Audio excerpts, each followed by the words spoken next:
ಪ್ರಿಯರಾದವರೇ, ಯೇಸುಕ್ರಿಸ್ತನ ನಾಮದಲ್ಲಿ ನಾನು ನಿಮ್ಮನ್ನು ವಂದಿಸುತ್ತೇನೆ. ಇಂದು ಯಾವುದೋ ಒಂದು ಕಾರ್ಯ ನಿಮ್ಮ ಹೃದಯವನ್ನು ಬಾಧಿಸಿ ಗಾಯಗೊಂಡ ಹೃದಯದಿಂದ ನೀವು ಈ ಮಾತುಗಳನ್ನು ಕೇಳುತ್ತಿದ್ದೀರಿ. ಯಾರೋ ನಿಮ್ಮ ಮನಸ್ಸನ್ನು ಗಾಯಗೊಳಿಸಿದರು, ಹೌದಲ್ಲ? ಅದು ನಿಮ್ಮನ್ನು ಬಾಧಿಸುತ್ತಲೇ ಇದೆ. ಕೆಲವರಿಗೆ 10 ವರ್ಷಗಳ ಹಿಂದೆ, 15 ವರ್ಷಗಳ ಹಿಂದೆ ಯಾರೊಬ್ಬರ ಮಾತು, ವರ್ತನೆ ಹೃದಯವನ್ನು ಗಾಯಗೊಳಿಸಿರುತ್ತದೆ. ಅದನ್ನು ಮರೆಯುವುದಕ್ಕೆ ಆಗದೆ ಅದನ್ನು ನೆನೆಸುವಾಗಲೆಲ್ಲ ಹೃದಯದಲ್ಲಿ ವೇದನೆ ಬರುತ್ತಲೇ ಇರುತ್ತದೆ. ಅದು ಹೃದಯದ ಆಳದಲ್ಲಿ ಉಂಟಾಗಿರುವ ಗಾಯ. ಅಂತಹ ಒಂದು ಗಾಯ ಇಂದು ನಿಮ್ಮ ಹೃದಯದಲ್ಲಿ ಇರಬಹುದು. ಈಗ ದೇವರು ಏನು ಮಾಡುತ್ತಾರೆಂಬುದಾಗಿ ಅಂದುಕೊಳ್ಳುತ್ತೀರಾ? 2 ಕೊರಿಂಥದವರಿಗೆ 1ನೇ ಅಧ್ಯಾಯ 3ನೇ ವಾಕ್ಯದಲ್ಲಿ ಸಕಲ ವಿಧವಾಗಿ ಸಂತೈಸುವ ದೇವರು ಎಂದು ದೇವರಿಗೆ ಒಂದು ಹೆಸರು ಹೇಳಲ್ಪಟ್ಟಿದೆ. ಸಕಲ ವಿಧವಾಗಿ ಸಂತೈಸುವ ದೇವರಿಗೆ ಸ್ತೋತ್ರ. ಆತನಿಂದ ನಿಮ್ಮನ್ನು ಸಂತೈಸಲು ಸಾಧ್ಯ. ಈಗ ಶರೀರದಲ್ಲಿ ಒಂದು ಗಾಯವಾದರೆ ಅದರ ನಿಮಿತ್ತ ಶರೀರದಲ್ಲಿ ವೇದನೆ ಉಂಟಾಗುತ್ತದೆ. ಆದರೆ ಸಂತೈಸುವಿಕೆಯು ಮನಸ್ಸಿನಲ್ಲಿ, ಒಳಗಿನ ಮನುಷ್ಯನಿಗೆ ಉಂಟಾದಂಥ ಗಾಯ, ಹೃದಯದಲ್ಲಿ ಉಂಟಾದಂಥ ಗಾಯ, ನಿಮ್ಮ ಆತ್ಮದಲ್ಲಿ ಉಂಟಾದ ಗಾಯ. ಮನುಷ್ಯರು ಹೇಳಿದ ಮಾತುಗಳು, ಅವರ ಕ್ರಿಯೆಗಳು ನಿಮ್ಮನ್ನು ಗಾಯಗೊಳಿಸಿ ನೀವದನ್ನು ನೆನೆಸುವಾಗಲೆಲ್ಲ ಒಂದು ವೇದನೆ ಉಂಟಾಗುತ್ತಾ ಇರಬಹುದು. ಆ ರೀತಿಯ ಒಂದು ಗಾಯದೊಟ್ಟಿಗೆ ನೀವು ಬಾಳುತ್ತಾ ಇದ್ದೀರಾ.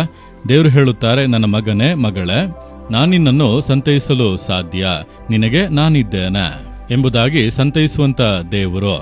ಸತ್ಯ ವೇದದಲ್ಲಿ ನೋಡಿರೆ, ಒಬ್ಬಳು ಸ್ತ್ರೀ, ಒಬ್ಬ ವಿಧವೆ ತನ್ನ ಮಗ ತೀರಿ ಹೋದುದರಿಂದ ಅಳುತ್ತಾ ಬರುತ್ತಿದ್ದಾಳೆ. ಅವಳ ಹೃದಯದಲ್ಲಿ ಒಂದು ಗಾಯ. ಗಂಡನನ್ನು ಕಳೆದುಕೊಂಡೆ, ಈಗ ಒಬ್ಬನೇ ಮಗ ಇದ್ದ, ಅವನನ್ನು ಕಳೆದುಕೊಂಡೆ, ನಾನು ಹೇಗೆ ಬಾಳುವುದು? ನಾನೇನು ತಪ್ಪು ಮಾಡಿದೆ, ಏನು ಪಾಪ ಮಾಡಿದೆ? ಅನೇಕ ಪ್ರಶ್ನೆಗಳು. ಅವಳ ಹೃದಯದಲ್ಲಿ ಗಾಯ. ಕೆಲವರು ಹೇಳಿರಬಹುದು, ಇವಳು ಏನು ಪಾಪ ಮಾಡಿದಳೋ, ಏನೋ ಶಾಪವೋ, ಒಂದು ಗಂಡಸಿನ ಆಶ್ರಯವೇ ಇಲ್ಲದೆ ಆಗಿದೆ ಎಂಬ ಮಾತು ಗಾಯಗೊಳಿಸಿರಬಹುದು. ಅಳುತ್ತಾ ಬರುತ್ತಿದ್ದಾಳೆ. ಯೇಸು ಆ ಕಣ್ಣೀರನ್ನು ಕಂಡ ಕೂಡಲೇ ಮನ ಮರುಗಿ ಮೊದಲನೇದಾಗಿ ಮಾಡಿದ ಕಾರ್ಯ, ಸ್ತ್ರೀ ಅಳಬೇಡ, ಮಗಳ ನೀನು ಅಳಬೇಡ ಎಂದು ಸಂತೈಸಿದನು. ಯೇಸು ಮಾಡಿದ ಮೊದಲನೆಯ ಕಾರ್ಯ ಆ ರೀತಿ ಸಂತೈಸುವುದು. ದೇವರು ಲಾಜರನ್ನು ಸತ್ತು ಹೋದನೆಂಬಂತ ಸುದ್ದಿಯನ್ನು ಕೇಳಿ 4 ದಿನಗಳ ನಂತರ ಬೆಥನ್ಯಾಗೆ ಬರುತ್ತಾರೆ. ಮಾರ್ತಳು, ಮರಿಯಳು ಅಳುತ್ತಾ ಇದ್ದಾರೆ. ಬಂಧುಗಳೆಲ್ಲ ಅಳುತ್ತಾ ಇದ್ದಾರೆ. ಸಮಾಧಿ ಮಾಡಿ 4 ದಿನಗಳಾಯಿತು, ಈಗ ಏನು ಮಾಡಲು ಸಾಧ್ಯ? ಯೇಸು ಯಾರ್ಯಾರಿಗೂ ಅದ್ಭುತ ಮಾಡಿದರೂ, ಈ ಕುಟುಂಬವನ್ನು ಪ್ರೀತಿಸಿದರೂ ಏನು ನಡೆಯಲಿಲ್ಲವಲ್ಲ ಎಂಬುದಾಗಿ.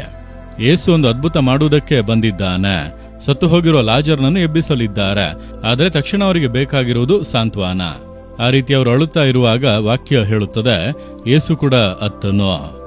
ಆತ್ಮದಲ್ಲಿ ಅಷ್ಟು ವೇದನೆಯಿಂದ ಆತನು ದುಃಖ ಪಟ್ಟನು. ಆತನ ಕಣ್ಣೀರನ್ನು ನೋಡಿದ ಕೂಡಲೇ ನಮಗಾಗಿ ಆತನು ಕಣ್ಣೀರು ಸುರಿಸುತ್ತಾನಲ್ಲ, ಒಂದು ಸಾಂತ್ವನ. ಕಣ್ಣೀರು ಸುರಿಸಿ ಸಾಂತ್ವನ ಹೇಳಿದನು. ಅದರ ನಂತರವೇ ಆತನು ಅದ್ಭುತ ಮಾಡಿದನು. ನಿಮಗಾಗಿ ಕಣ್ಣೀರು ಸುರಿಸುವಂತ ದೇವರು, ನೀವು ಅಳುವಾಗ ನಿಮ್ಮೊಟ್ಟಿಗೆ ಅಳುವಂತ ದೇವರು. ಸುಮ್ಮನೆ ಆತು ಹಾಗೆ ಹೋಗುವುದಿಲ್ಲ, ಅದ್ಭುತ ಮಾಡುವನು. ಆ ಗಾಯವನ್ನು, ಆ ದುಃಖವನ್ನು ನೀಗಿಸುವಂತೆ ಆತನು ಅದ್ಭುತ ಮಾಡುವನು. ಆದರೆ ಮೊದಲನೇದಾಗಿ ನಿಮಗೆ ಅವಶ್ಯ ಸಾಂತ್ವನ. ಅದಕ್ಕೆ ದೇವರು ನಿಮ್ಮೊಟ್ಟಿಗೆ ಮಾತನಾಡುತ್ತಾ ಇದ್ದಾರೆ, ಮಗಳೇ, ನಾನಿನ್ನನ್ನು ಸಂತೈಸುವ ದೇವರು, ಸಂತೈಸುವಂತ ಪವಿತ್ರಾತ್ಮನು ಎಂಬುದಾಗಿ ವಾಕ್ಯದಲ್ಲಿ ನೋಡುತ್ತೇವೆ. ನಮ್ಮನ್ನು ಸಂತೈಸುವಂತ ಆತ್ಮನು. ಆ ಪ್ರಸನ್ನತೆ ಇಳಿಯುವಾಗ ಗಾಯಗಳೆಲ್ಲ ನೀಗಿ ಹೃದಯದಲ್ಲಿ ಆ ಒಂದು ಸಾಂತ್ವನ ಬರುತ್ತದೆ. ನಾನು ಆ ಮಾರ್ಗದಲ್ಲಿ ಹೋಗಿದ್ದೇನೆ. ಎಷ್ಟೋ ಜನರು ನನ್ನನ್ನು ಗಾಯಗೊಳಿಸಿದ್ದಾರೆ ತಮ್ಮ ಮಾತುಗಳಿಂದ, ವರ್ತನೆಗಳಿಂದ. ಆ ಗಾಯಗಳು ಉಂಟಾಗುವಾಗ ನಾನು ಕೂಡ ಹೃದಯದಲ್ಲಿ ಅತ್ತಿದ್ದೇನೆ. ಆಗ ಆ ದೇವರ ಪ್ರಸನ್ನತೆ, ಪವಿತ್ರಾತ್ಮನ ಪ್ರಸನ್ನತೆ ಇಳಿದು ಸಂತೈಸುವ ಆತ್ಮನು ಒಂದು ಸಾಂತ್ವನವನ್ನು ಉಂಟು ಮಾಡುವನು. ನೀನು ಅಳಬೇಡ, ದುಃಖ ಪಡಬೇಡ, ಮನುಷ್ಯರು ಹಾಗೆಯೇ, ನಿನಗೆ ನಾನಿದ್ದೇನೆ, ನಾನು ನೋಡಿಕೊಳ್ಳುವೆ. ಆ ಸಂತೈಸುವ ಮಾತುಗಳು ನಮ್ಮ ಹೃದಯದಲ್ಲಿರುವಂತಹ ಗಾಯಗಳನ್ನೆಲ್ಲ ನೀಗಿಸುತ್ತದೆ, ಬೇಸರವನ್ನೆಲ್ಲ ನೀಗಿಸುತ್ತದೆ ಎಂದು ಹೇಳುತ್ತಾರೆ. ನನ್ನ ಮಗಳೇ, ನನ್ನ ಮಗನೇ, ಯಾಕೆ ಅಳುತ್ತೀಯೆ? ಯಾಕೆ ಅಳುತ್ತೀಯೆ? ಯಾಕೆ ನಿನ್ನ ಹೃದಯ ಕಂಗಾಲಾಗುತ್ತಾ ಇದೆ? ನಿನಗೆ ನಾನಿದ್ದೇನೆ ಎಂದು ನಿಮ್ಮನ್ನು ಸಂತೈಸುವಂತ ಅದ್ಭುತವಾದ ದೇವರು. ನಿನ್ನ ಗಾಯವನ್ನು ಮಾರ್ಪಡಿಸಲು ನಾನು ಗಾಯಗೊಂಡೆ.